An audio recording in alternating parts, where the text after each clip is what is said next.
ఎన్నాళ్ళు నగరాలకే పరిమితమైన real estate వ్యాపారం ఇప్పుడు రాజధాని సమీప ప్రాంతాల్లో వేగంగా విస్తరిస్తుంది. వ్యవసాయ భూములను తక్కువ ధరకు కొనుగోలు చేసి ఫ్లాట్గా మార్చి ఎలాంటి అనుమతులు లేకుండా అమ్మకాలు జరుపుతూ ప్రజలను మోసం చేస్తున్నారు. యాదాద్రి భువనగిరి జిల్లా చౌటుప్పల్ మండలం తుఫ్రాన్పేట గ్రామ పరిధిలో రియల్ మాఫియాకు అడ్డు అదుపు లేకుండా పోయింది. ఇక దీనిపై మరింత సమాచారాన్ని మా కరెస్పాండెంట్ సతీష్ అందిస్తారు. సతీష్, యాదాద్రి భువనగిరి జిల్లా చౌటుప్పల్ మండలం తుఫ్రాన్ గ్రామ పరిధిలో రియల్ ఎస్టేట్ మాఫియా రెచ్చిపోతున్నట్టు తెలుస్తుంది. పూర్తి సమాచారం ఏంటి?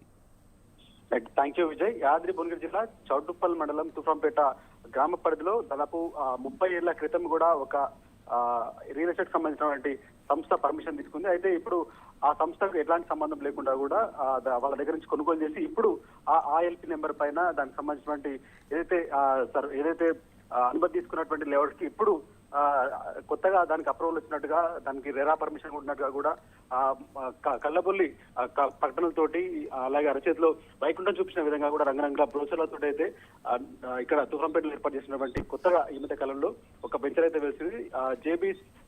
జేబీస్ టెర్రా ఇన్ఫ్రా పేరుతో కూటి దీన్ని అయితే ఏర్పాటు చేశారు. దాదాపు ఒక నెలన్నర క్రితం కూడా దీన్ని పెద్ద ఎత్తున కొంత గ్రాండ్ లాంచ్ ఆఫర్ల పేరుతో కూడా పెద్ద ఎత్తున దీని అయితే ఓపెన్ చేశారు. ఆ తర్వాత ఎట్లాంటి దానికి సంబంధించిన డెవలప్మెంట్ వర్క్ లో ఎట్లాంటి పూర్తిగా చేయకుండానే కేవలం ఖాళీ ఓపెన్ ల్యాండ్ చూపిస్తూనే, దానికి ఎట్లాంటి అనుమతులు లేకుండానే కేవలం ల్యాండ్ చూపిస్తూనే ప్లాట్లు అమ్ముతున్నటువంటి దందా అయితే ఇక్కడ తెరలేపినట్టుగా కనిపిస్తా ఉంది. దీనిపైన ఇప్పటికే అటు స్థానిక గ్రామ పంచాయతీ సంబంధించినటువంటి గ్రామ పంచాయతీ నుంచి కూడా ఎట్లాంటి పర్మిషన్ లేకుండా మీ దగ్గర ఎట్లాంటి అనుమతులు ఉన్నాయని చెప్పి కూడా గ్రామ పంచాయతీ నుంచి నోటీసులు ఇచ్చినా కూడా దానికి స్పందించాలని చెప్పి కూడా తెలుస్తుంది. అయితే ఎట్లాంటి పూర్తిస్థాయిలో దాదాపు 30 ఏళ్ల క్రితం ఎల్పీ నెంబర్ తోటి ఇప్పుడు అమ్మడం ఏంటని కూడా ఇది ఇప్పటికే కొంతమంది బాధితులు కూడా దీనిపైన ఇప్పటికే ఫిర్యాదు చేసినట్టు తెలుస్తుంది. అయితే ఏదైతే ఫిర్యాదుకు సంబంధించి ఫిర్యాదు పైన కూడా అటు పోలీసుల కంప్లైంట్ ఇస్తున్నా దీనిపైన ఎట్లాంటి చర్యలు తీసుకోలేదని చెప్పి కూడా చెప్తున్నారు. ప్రతి ఆదివారం కూడా ఈ వెంచర్ లో పెద్ద ఎత్తున అమ్మకాలకు సంబంధించినటువంటి వ్యవహారం అంతా జరుగుతుంటది. పెద్ద ఎత్తున దీనికి సంబంధించిన మార్కెటింగ్ ఏజెంట్లు హైదరాబాద్ నుంచి